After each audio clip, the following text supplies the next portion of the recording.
Welcome back. I'm Professor Pachel, and this is my micro lecture on St. Augustine's Confessions, the Pear Tree. Uh, Augustine's wants to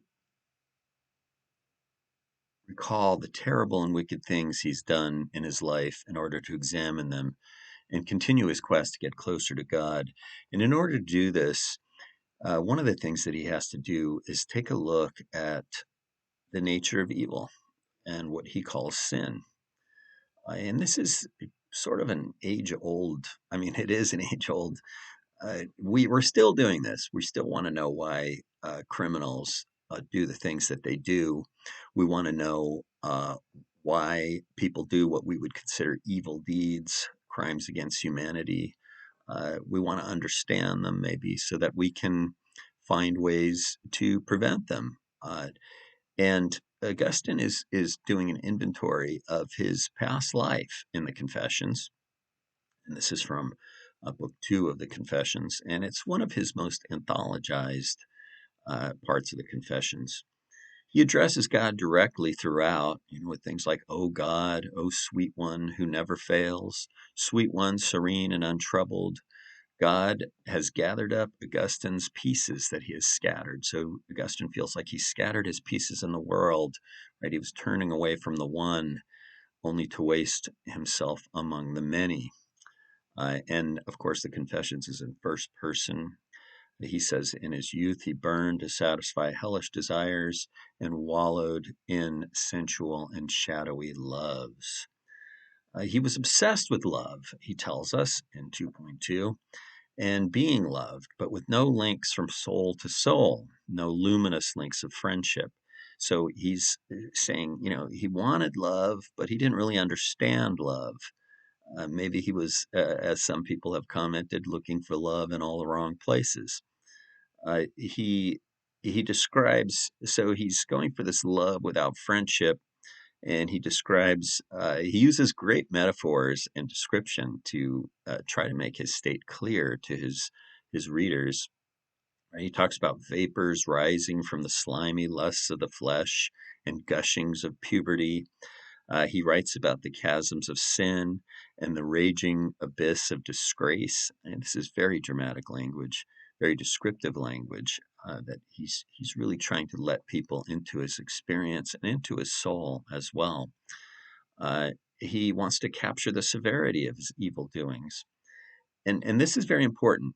God allows him to stray, just as Augustine would say, God allows us all to stray.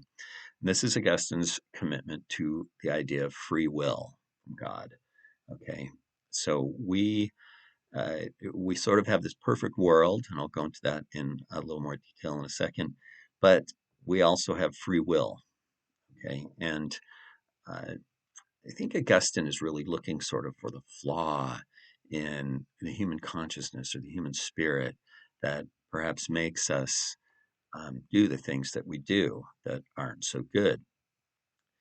He uses language like the seed of his sorrow grew ever more sterile, right? Um, and remember, he's writing for a nascent and mostly Roman struggling Christian community and anyone else who needs salvation from sin. He wants to show the stark contrast between sin and grace. Okay, so sin is the state of fallenness, the state of being separated from God, and grace is being connected to God and to other people in a positive way. Uh, so, after much introduction and contextualizing sin, Augustine tells of an incident. This is the pear tree. He's going to tell us a story from when he was 16. He says that he gave himself over to lust for the flesh and worldly experience. And this is something that St. Augustine struggles with throughout the Confessions, right? He's trying to, remember, he's writing the Confessions as an older man, and he's looking back on his life and seeing the progress of his journey towards salvation or towards God. His great quest is the journey of the soul to God, right? And so this is what he's doing. And he's going to tell us his story. He says that he is into lust, right? The madness of lust raised its scepter over me. And so he uses personification liberally in the Confessions. So here it's almost like the madness of lust is personified. It's a king, and it's holding its scepter over him. All his family cared about during these times was that he excel in his studies, right, and gain skill as an orator. So they didn't seem that concerned, which is surprising considering Monica, his mother, is always praying for him to convert to Christianity and kind of always on his case. But he says, in general, his family, all they really cared about was he's going to do good in school and he's going to excel in his profession. Okay, so these are worldly concerns. It seems like there was not concern about his spirit, his soul, maybe even what we would call today his psyche, right? So he goes into theft. This is the crime that he's going to use to examine sin and examine evil doings, as he would call them, right? And theft is prohibited by God's law, but theft is pretty much in every human society considered a bad thing, right? And Augustine notes that even thieves don't like being stole from, right? So it's kind of like they don't want to be robbed by other thieves. And he tells this incident of him and a group of his buddies when he was 16 years old. And remember, Augustine was from a fairly well-off family. He was from a family of means. He had an education. He was getting an education. So he and his friends, this band of wicked youths that he hung out with, would go out and it sounds like do pranks at night. You know, I, I remember doing things like this when I was in my teens. Me and my friends called it bongalizing, right? We would just go out and mess with things. And so on this night, Augustine and his friends came across a pear tree in a neighbor's yard that was full of fruit and that was very abundant, right? And what they do is they shake and pick all the pears down off the tree, or a majority of them off the tree, and carry them away. And eventually, they throw them to pigs, so they don't even want them. They're really not going to eat them, and they're not going to use them or sell them or anything. They just do it because it's wrong, right? And he says, they only did it to enjoy the theft. So it's sort of like they're doing it for kicks, right? Now he's going to go back into his sort of setup, right? And here's Augustine's Platonism coming in. And one of the things that Augustine does is he injects Platonism into Christianity. So, in Platonism, it's sort of like there's the forms, right? And there's this perfectness. There's a perfect order to the world. We're not always able to see it, but there is. And so Augustine applies this to God's creation. God's creation is harmonious and beautiful. There can be nothing wrong with it because God created it, right? Our senses respond to the harmony of objects. All creation is good. So what's the problem? Where does evil come from? Comes from us, right? Comes from humans. Uh, and here is a quote: "The life we live in this world also has its appeal through a certain beauty of its own and a harmony with all the beautiful things here below, as does friendship, tied with its sweet and precious knot that unites many souls." Okay, so friendship, harmony, the world, everything is supposed to work together in sort of a perfect way because it has to, because it was created by a perfect being. The problem is, even friendships, even human relationships, as we all know, can lead to sin, one type of sin or another. And so, once again, he's reinforcing the idea that God's creation is perfect. It's wrong behavior from humans that causes sin and evil. And if you think about it, sin is a human thing, right? It's a matter of choice. And this is once again Augustine's commitment to free will.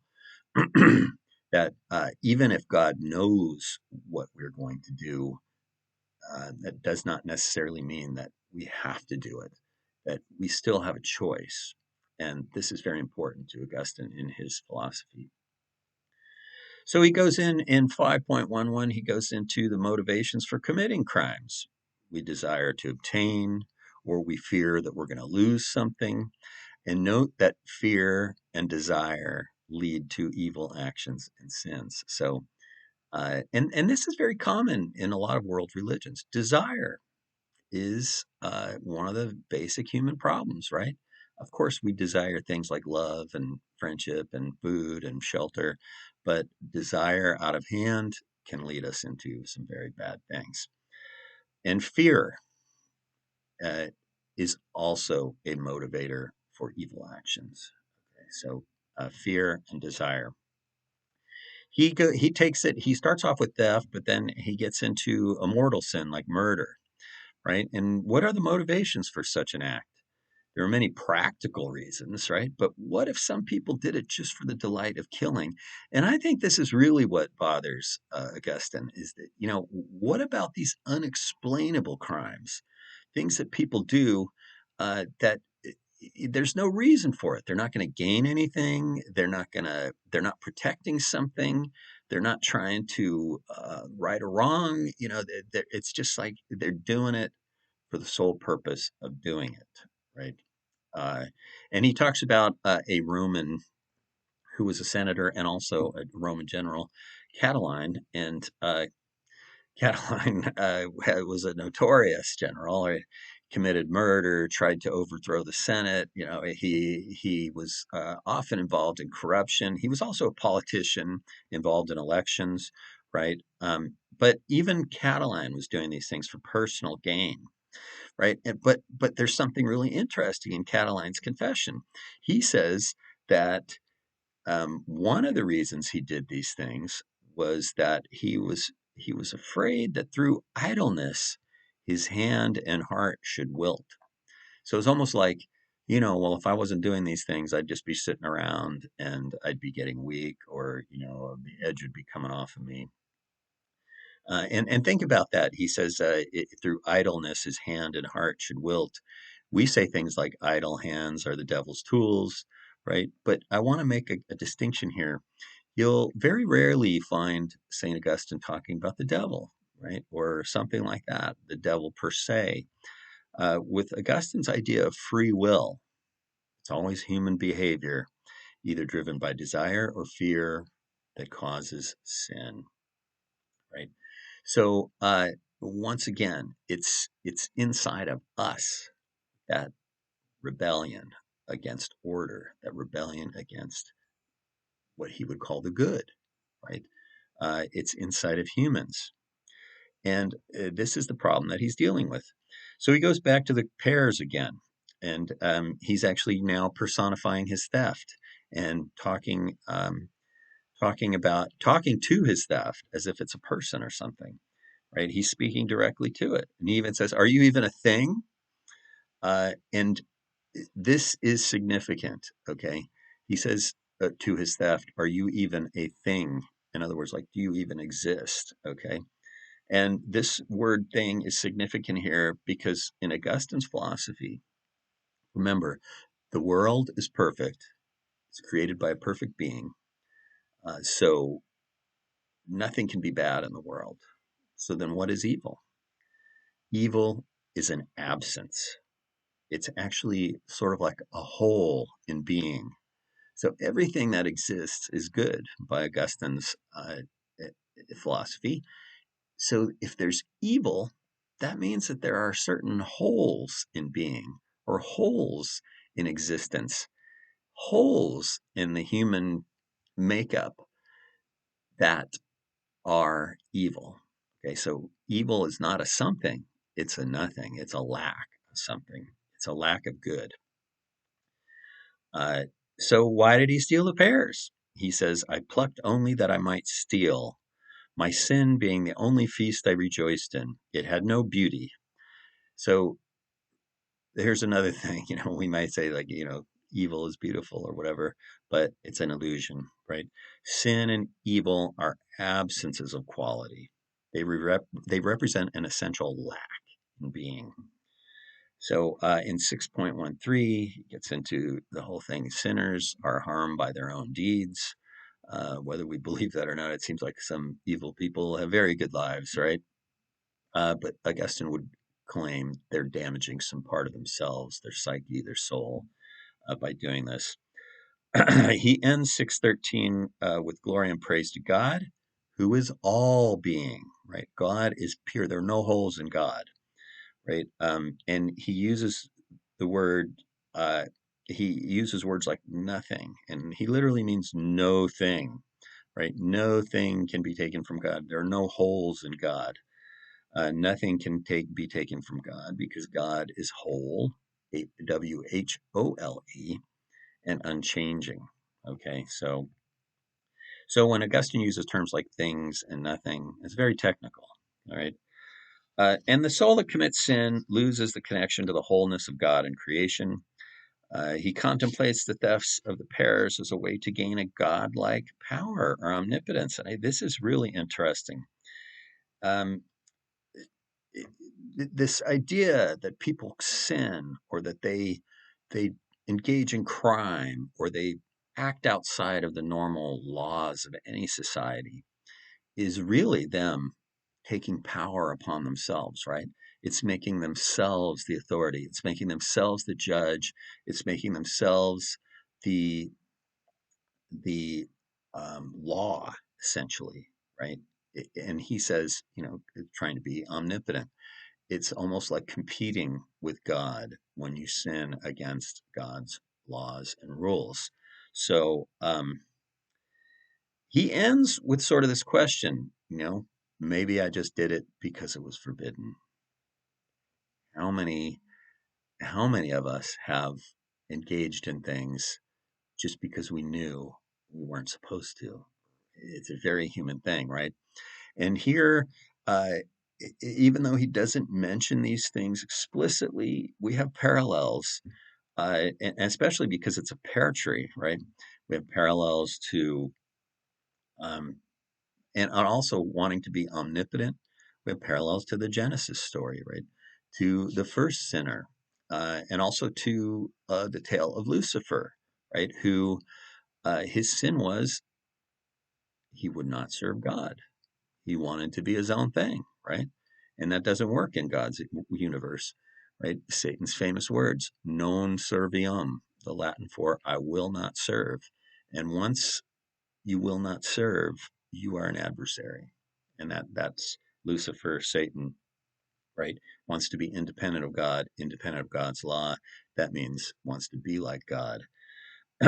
And also with the pears and the pear tree, we can't um, help but think of the tree of knowledge in the Garden of Eden, right? And the forbidden fruit, and what happens when Adam and Eve, um, what does Satan tell them? That they will be like God if they eat of the tree, right? So once again, there's this desire for omnipotence to compete with the supreme being. And what does that bring to humanity? Suffering and pain, right? So um, Adam and Eve, Adam and Eve had everything, right? They had wholeness, and what did they do? Um, they were turned by adversarial or satanic desire for worldly things, even though they already had everything. Their acts led to fear and more desire, leading to sin on a widespread scale. And so I'm not sure if Augustine ever really solves this, but I think that what he does tell us is that the reason people sin is because they want to feel powerful. They want to feel like God, right? They want to make their own rules. And in a perfect universe, you can't have everybody making their own rules, right? It doesn't work. And we have stories like the fall in the Garden of Eden that tell us about these things. Um, and it, I think that what kind of bothers me is that he doesn't get at this. Where does this come from? I guess it does come from the desire to be omnipotent or to be like a god. But where does that come from? And that's something that maybe we'll never know. But it makes me also think of modern day psychology, or where we are trying to figure out why people do the things they do. So maybe that we can help them or prevent them from causing harm to themselves or others. Heady questions. So, things to remember: the world is whole, it's harmonious, it's perfect, so it's good. So, anything that is evil is an absence, it's a lack, it's a hole in being. And people have this free will is a blessing and a curse, right? Because it allows us to make decisions like, I want to do something that's forbidden just because it's forbidden. Well, that's the Pear Tree by St. Augustine. I hope that makes it more clear. Thank you.